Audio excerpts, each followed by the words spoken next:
নমস্কাৰ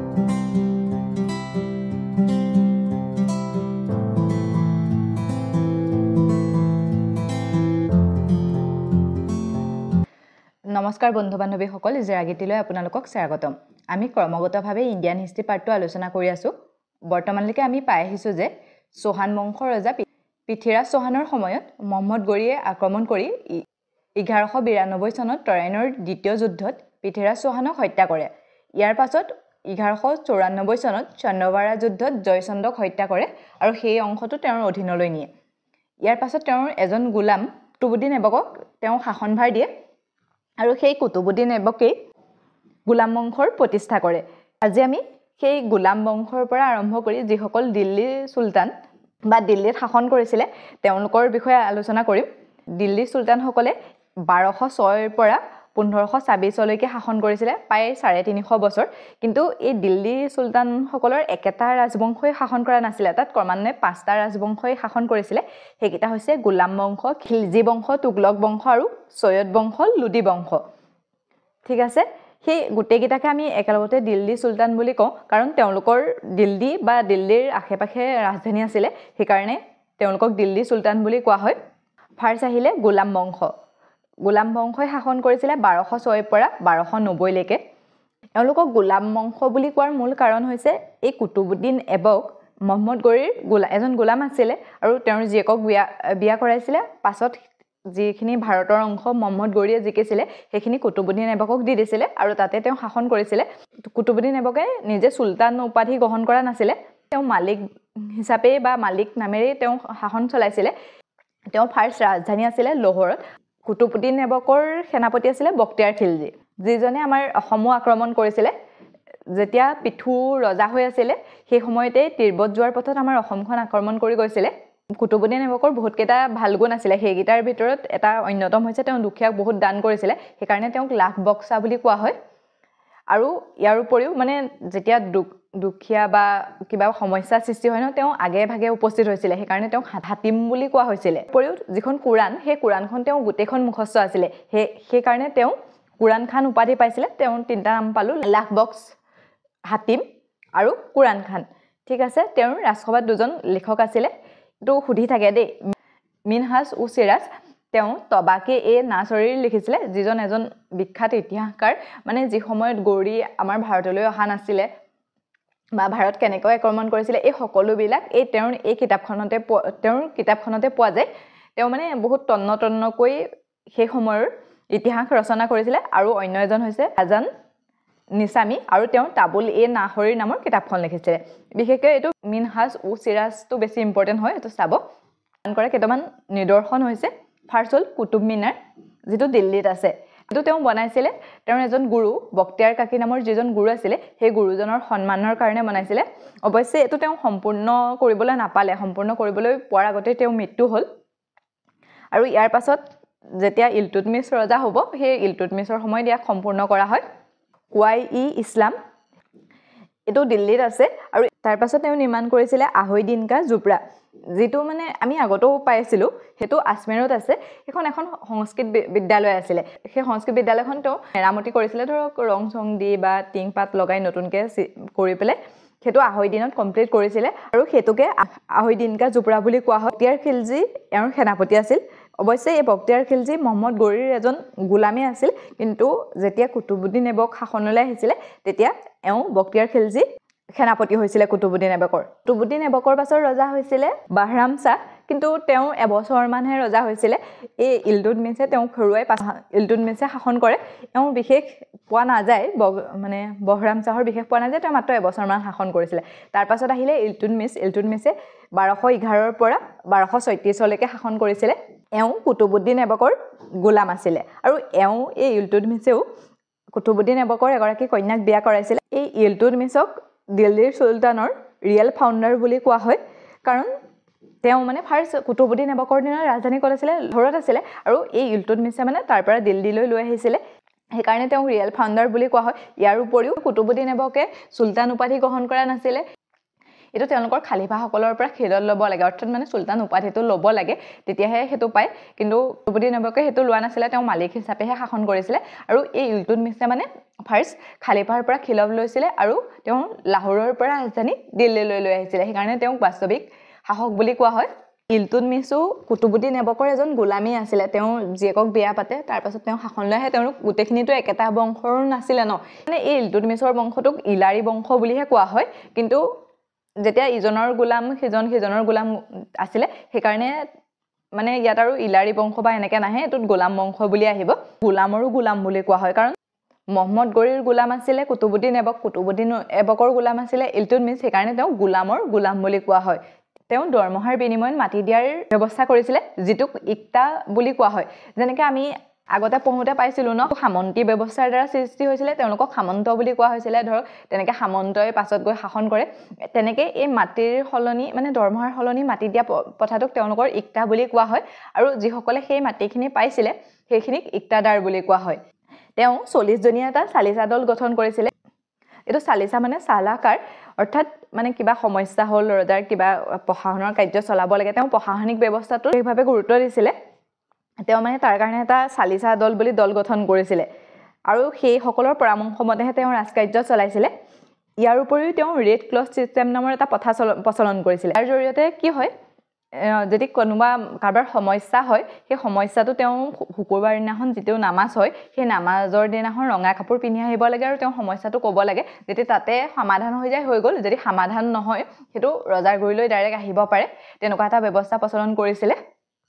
তেওঁ দুই ধৰণৰ মুদ্ৰা প্ৰচলন কৰিছিলে সেইকেইটা হৈছে টনকা যিটো ৰূপৰ বা সিলভাৰৰ আছিল আৰু জিতাল যিটো কপাৰৰ আছিল 1215 চনত ইলতুৎমিছ আৰু মহম্মদ ঘুৰিৰ গোলাম ইৰালদুজৰ মাজত তৰাইনৰ তৃতীয় যুদ্ধ হৈছিল আগৰ কিখন আপোনালোকৰ মনত আছে নে তৰাইনৰ প্ৰথম যুদ্ধ আৰু দ্বিতীয় যুদ্ধ 1191 চনত পৃথ্বীৰাজ চৌহান আৰু মহম্মদ ঘুৰিৰ মাজত তৰাইনৰ প্ৰথম যুদ্ধ হৈছিল 1192 চনত মহম্মদ ঘুৰি আৰু পৃথ্বীৰাজ চৌহানৰ মাজতে তৰাইনৰ দ্বিতীয় যুদ্ধ হৈছিল আৰু তৃতীয় যুদ্ধখন হৈছিল কাৰ মাজত মহম্মদ ঘুৰিৰ এজন গোলাম আমি আগতে পাই আহিছিলো ন তেওঁৰ চাৰিজন গোলাম আছিল কুতুবুদ্দিন ऐबক বখতিয়াৰ খিলজি ইৰালদুজ আৰু কুবাজা আৰু সেই ইৰালদুজৰ লগতে মানে ইলতুৎমিছৰ যুদ্ধ হৈছিল তেওঁ সিংহাসন মানে কুতুবুদ্দিন ऐबকৰ পাছত তেওঁ সিংহাসন পাব লাগে এনেকুৱা ধৰণে যুদ্ধ কৰিছিল কিন্তু ইৰালদুজ হাৰিছিল আৰু ইলতুৎমিছ জিকিছিল তেওঁৰ সময়ত মংগোলৰ পৰা এজন লোক আহিছিল যাৰ নাম আছিল সিজাউদ্দিন মাকৰণী তেওঁ মানে আহি ৰজাক কৈছিল যে মোক অলপ আশ্ৰয় দিয়ক মোক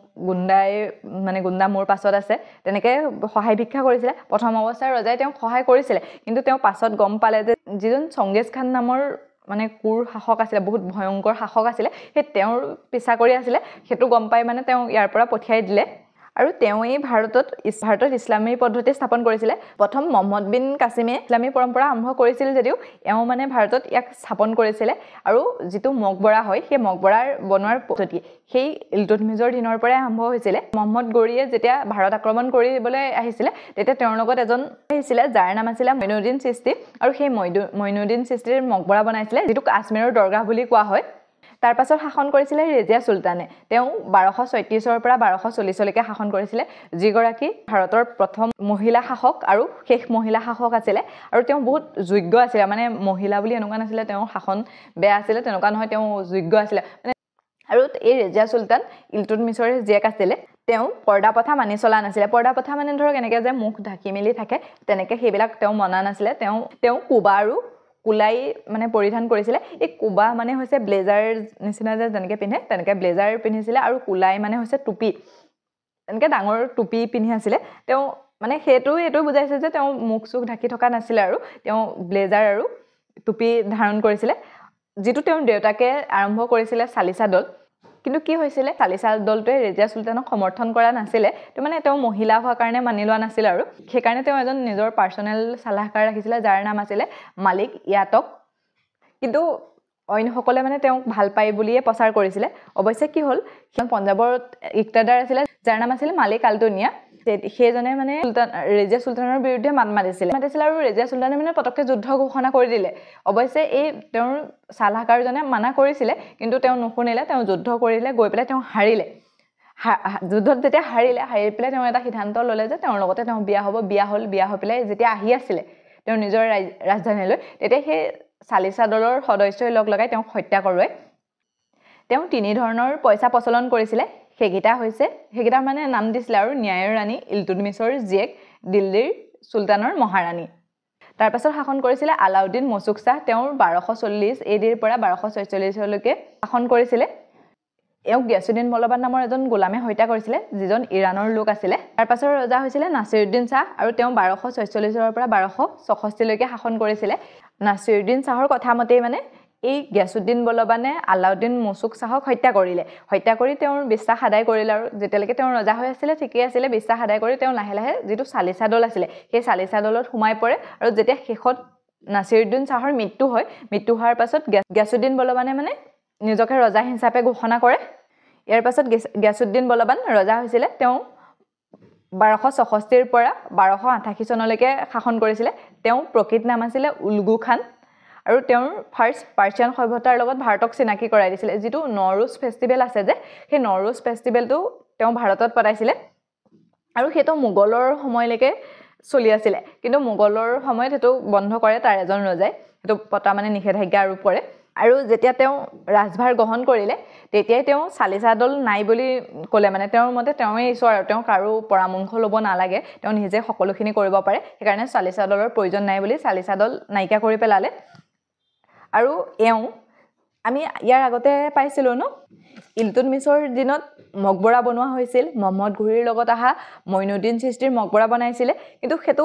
শুদ্ধ ইছলামিক পদ্ধতিৰ নাছিলে আৰু এই গিয়াছুদ্দিন বলবানে শুদ্ধ ইছলামিক পদ্ধতিত মকবৰা বনোৱাৰ আৰম্ভ কৰিছিলে তেওঁৰ ৰাজসভাত আমিৰ খজৰু নামৰ এজন বিখ্যাত পণ্ডিত আছিলে দুটা প্ৰথা প্ৰচলন কৰিছিলে এটা কয় সজদা আৰু আনটো কয় পেবছ এই সজদা অনুসৰি কি হয় তেওঁক যদি কোনোবাই লগ কৰিবলৈ আহে তেতিয়া তেওঁ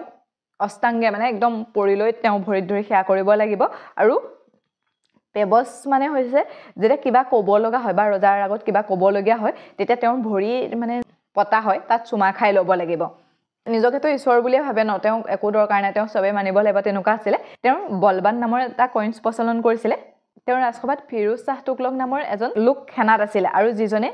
এই গিয়াছুদ্দিন বলবানক হত্যা কৰে আৰু তেওঁৰ পুতেককো হত্যা কৰে আৰু সেই ফিৰোজ শাহ তুগলকৰে নাম আছিলে জালাউদ্দিন ফিৰোজ খিলজী আৰু তেওঁই পাছত খিলজী বংশৰ প্ৰতিষ্ঠা কৰে আমি দিল্লী চুলতানৰ খিলজী বংশৰ বিষয়ে পাছত পঢ়িম আজি আমি যিকেইটা চালোঁ সেইকেইটাৰ ইম্পৰ্টেণ্ট কেইটা এবাৰ চাই লওঁ গোলাম বংশৰ প্ৰতিষ্ঠাপক কোন আছিলে কুতুবুদ্দিন এবক তেওঁৰ কাৰ গোলাম আছিলে মহম্মদ গৰিৰ গোলাম আছিলে তেওঁৰ ৰাজধানী লুৰত আছিলে আৰু তেওঁ চুলতান উপাধি গ্ৰহণ কৰা নাছিলে তেওঁ দুখীয়াক বহুত দান দিয়াৰ কাৰণে লাখ বক্সা আৰু হাতিম উপাধি পাইছিলে ইয়াৰ উপৰি তেওঁ গোটেই কোৰাণখন মুখস্থ থকাৰ বাবে কোৰাণখান উপাধি দিয়া হৈছিলে তেওঁ ৰাজসভাত থকা এজন বিখ্যাত ইতিহাসকাৰ হৈছে মিনহাজ চিৰাজ আৰু তেওঁ তবাকে নাছৰী নামৰ কিতাপখন লিখিছিলে তেওঁ কুতুব মিনাৰ নিৰ্মাণ কৰিছিলে যিটো তেওঁ গুৰু বক্তিয়াৰ কাকিৰ সন্মানৰ কাৰণে নিৰ্মাণ কৰিছিলে আৰু আহৈদিন কা জুপৰা তেওঁ নিৰ্মাণ কৰিছিলে তেওঁৰ পাছৰ ৰজা হৈছিলে ইলতুৎমিছ আৰু ইলতুৎমিছো আছিলে কুতুবুদ্দিন এবকৰ এজন গোলাম তেওঁ গোলামৰ গোলাম বুলি কোৱা হয় তেওঁ দিল্লী চুলতানৰ ৰিয়েল ফাউণ্ডাৰ বুলি কোৱা হয় কাৰণ তেওঁ দিল্লীলৈ ৰাজধানী লৈ আহিছিল আৰু প্ৰথম চুলতান উপাধি বা খালিফাৰ পৰা খিলত লৈছিলে তেওঁ চালিচা দল গঠন কৰিছিলে আৰু ইকতা ব্যৱস্থাৰ প্ৰচলন কৰিছিলে ইকতা ব্যৱস্থা হৈছে যিটো দৰমহাৰ বিনিময়ত মাটি দিয়াৰ ব্যৱস্থা যাক যিসকলে পায় তেওঁলোকক ইকতাদাৰ বুলি কোৱা হয় ইয়াৰ উপৰি তেওঁ ৰেড ক্লথ চিষ্টেম নামৰ এটা চিষ্টেম প্ৰৱৰ্তন কৰিছিলে যাৰ জৰিয়তে শুকুৰবাৰ দিনাখন নামাজৰ সময়ত ৰঙা কাপোৰ পিন্ধি আহি মানুহজনে নিজৰ সমস্যাৰ কথা ক'ব পাৰিব আৰু তাতে সমাধান কৰা হৈছিল যদি সমাধান নহয় তেওঁ ৰাজসভালৈ আহিব পাৰিছিল ৰেজিয়া চুলতান সিংহাসনত উঠিছিলে ৰেজিয়া চুলতানক ভাৰতৰ প্ৰথম আৰু শেষ মহিলা শাসক বুলি কোৱা হয় যিগৰাকী যোগ্য শাসিকা আছিল তেওঁ পৰ্দা প্ৰথা মানি চলা নাছিলে তেওঁ চালিচা দলকো মনা নাছিলে তেওঁ তিনি ধৰণৰ পইচা প্ৰচলন কৰিছিলে হৈছে ন্যায়ৰ ৰাণী ইলতুৎমিছৰ জীয়েক আৰু দিল্লী চুলতানৰ মহাৰাণী গিয়াছুদ্দিন বলবান গোলাম বংশৰ শেষৰ ৰজা আছিলে তেওঁৰ প্ৰকৃত নাম আছিলে উলগু খান তেওঁ ফাৰ্ষ্ট ভাৰতক পাৰ্চিয়ান সভ্যতাৰ লগত চিনাকি কৰাই দিছিল তেওঁ নৰুজ ফেষ্টিভেল ষ্টাৰ্ট কৰিছিলে তেওঁ শুদ্ধ পদ্ধতিৰে ইছলামী মকবৰা বনাইছিলে তেওঁৰ ৰাজসভাত আমিৰ খজৰু নামৰ এজন দগ্ধ পণ্ডিত আছিলে ঠিক আছে আজিলৈ ইমানতে এৰিছোঁ অন্য এটা ভিডিঅ'ত লগ পোৱাৰ প্ৰতিশ্ৰুতিৰে